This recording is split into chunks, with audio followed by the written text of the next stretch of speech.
Olá, estamos de volta com o programa Você Pode Ser Feliz, aqui pela Rede Século XXI. E hoje estamos conversando sobre a Pastoral dos Surdos. E daqui a pouco a gente vai entrar numa temática muito importante, que é a questão do silêncio. Eu terminei o bloco anterior falando disso. O silêncio que às vezes nos preocupa tanto e que às vezes a gente tem tanto medo e acaba sendo o mundo daquelas pessoas que não ouvem. Então, às vezes nós temos o medo de ficar 2, 10 minutos em silêncio porque se incomoda. E, no entanto, tem pessoas que vivem neste silêncio. Mas como que elas conseguem sobreviver a isso e como é que elas conseguem se organizar, eu diria, lá dentro do coração e também na sua cabeça, para que essas coisas não sejam um grande problema, mas para que elas superem e enfrentem isso com toda a força. Antes de continuar a nossa reflexão, eu queria fazer um agradecimento e lembrar duas pessoas que vieram visitar comigo aqui a Associação do Senhor Jesus, a Rede Século XXI, que é a Wanda e o seu filho. Sejam bem-vindos, viu? Aqui nos nossos estúdios. Venham quando quiserem de novo, tá bom? Pra gente é uma alegria muito grande saber que vocês estão aqui, tá? Deus abençoe. Muito bem, então nós vamos continuar a nossa reflexão. A Fátima já está aqui pensando um pouco como esclarecer essa questão do silêncio. Eu acho tão bonito isso porque nós buscamos o silêncio. Mas quando a gente fica 10 minutos em silêncio, já parece uma eternidade. Exatamente. 10 minutos, 15 minutos, às vezes a gente está num sítio ou está fazendo um retiro. Puxa vida, tanto tempo de silêncio, fica o dia inteiro em silêncio. E aquela pessoa que fica a vida inteira em silêncio? Como é que ela organiza isso na sua cabeça? Como é que você percebe isso neles? É porque eu acho que o nosso mundo é muito barulhento, na verdade, né? Eu acho que o excesso, né? Entra no excesso do barulho. Ele é muito barulhento.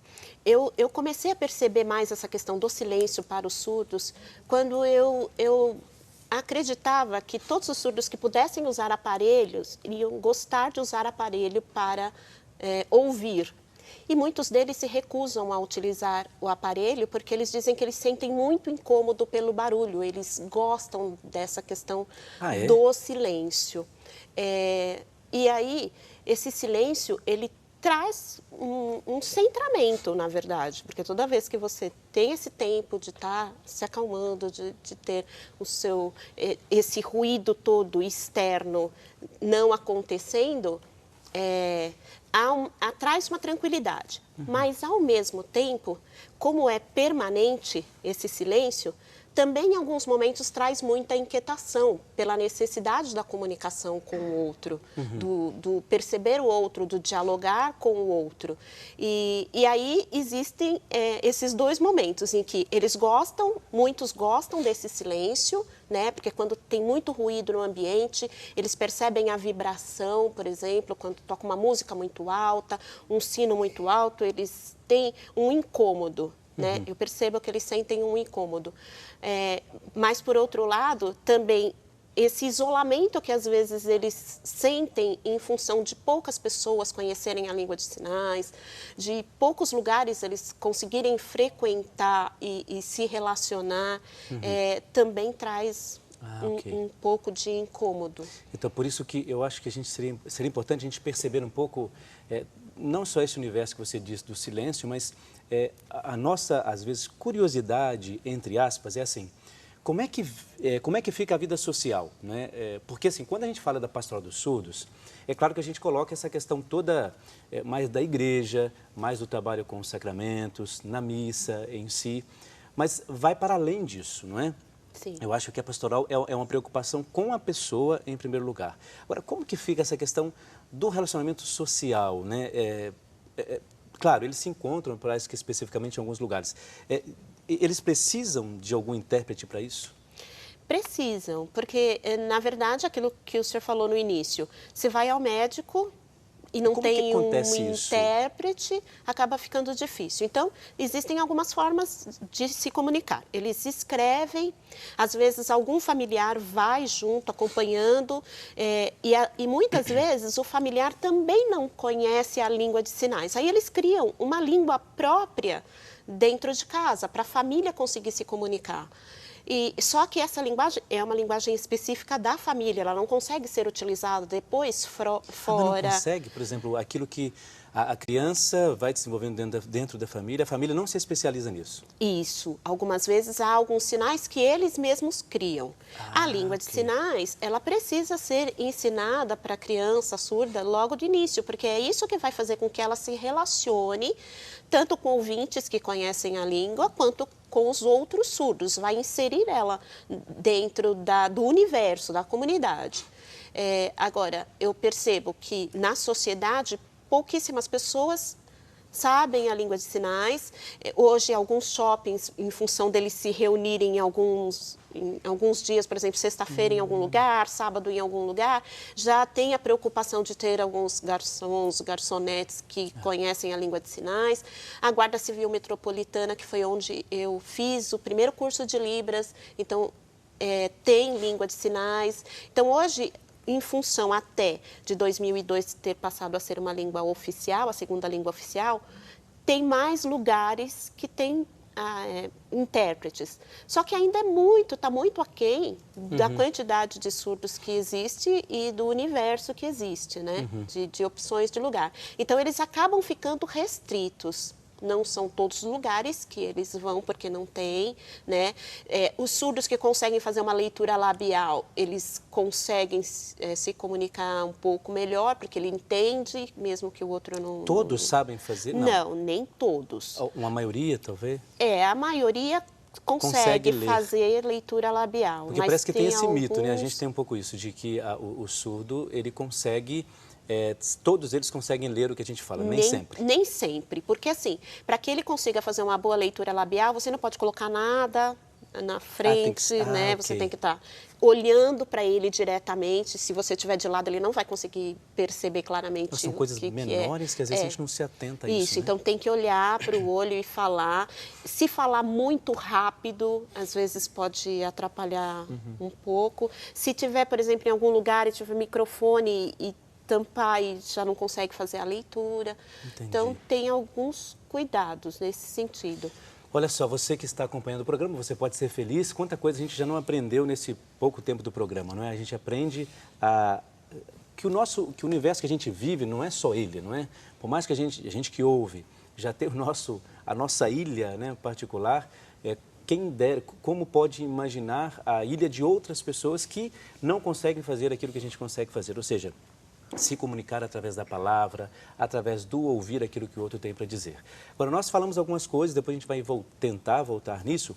Eu só queria que você que está em casa entendesse, por exemplo, a Fátima até já começou a falar um pouco sobre isso, em relação a uma história, dessa questão da pastoral dos surdos, mas existiu alguém que começou tudo isso, né? Você poderia dar um breve histórico para a gente, antes de a gente entrar em outra temática?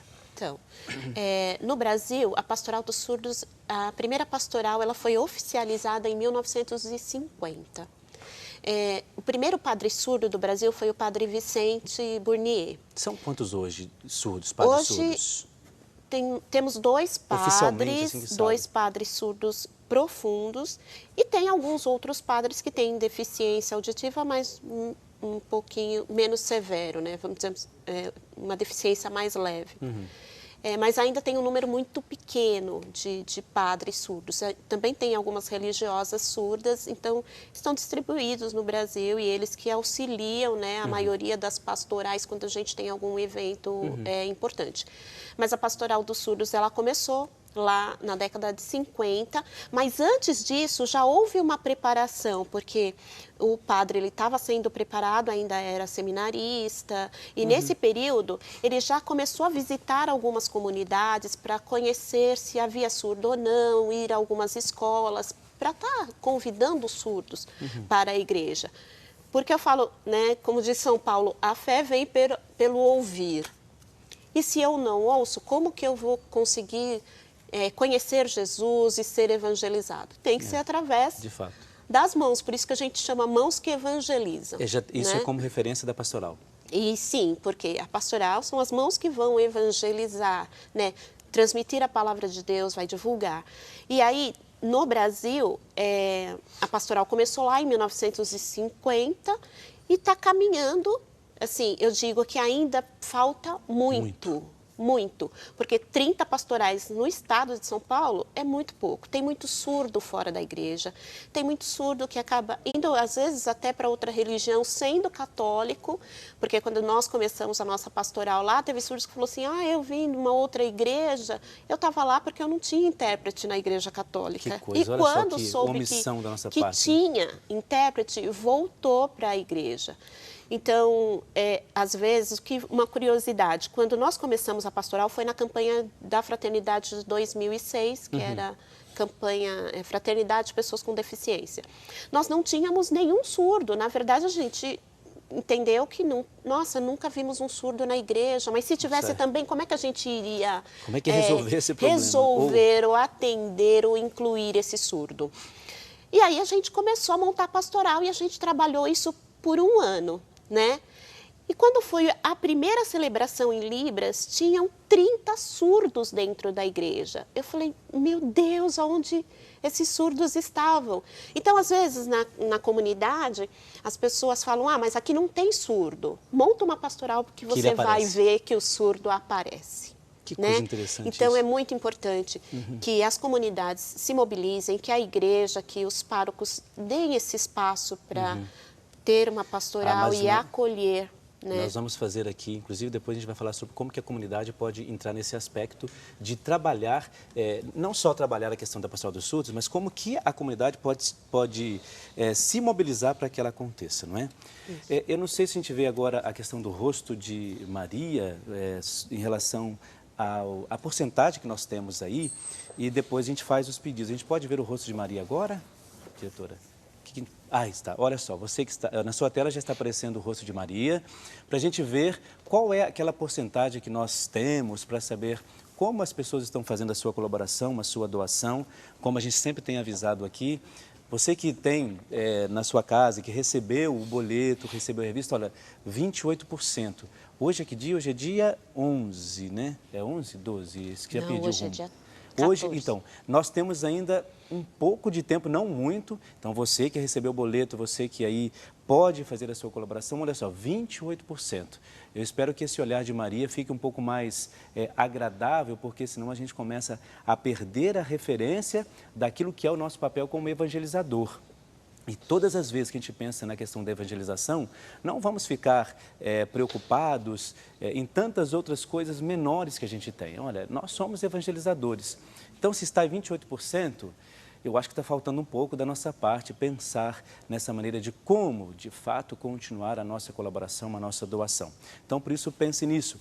Quem sabe esse boleto esteja aí misturado com as outras contas que você já pagou ou você não se deu conta onde ele está. Procure lá na sua gaveta, onde quer que esteja, faça a sua colaboração, faça a sua participação. Além de você participar dos sorteios, como a gente apresentou aqui no primeiro bloco, você também faz o seu papel de doador e de evangelizador. A gente precisa muito disso aqui. Então, por isso, mais uma vez o convite, seja um sócio doador. E se você já é um sócio doador, seja fiel e faça a sua colaboração. Nós vamos para um breve intervalo, daqui a pouco a gente já volta, é um instante só, para continuar sobre essa temática da Pastoral dos Surdos e como que a gente pode trabalhar isso na nossa comunidade. Até daqui a pouco.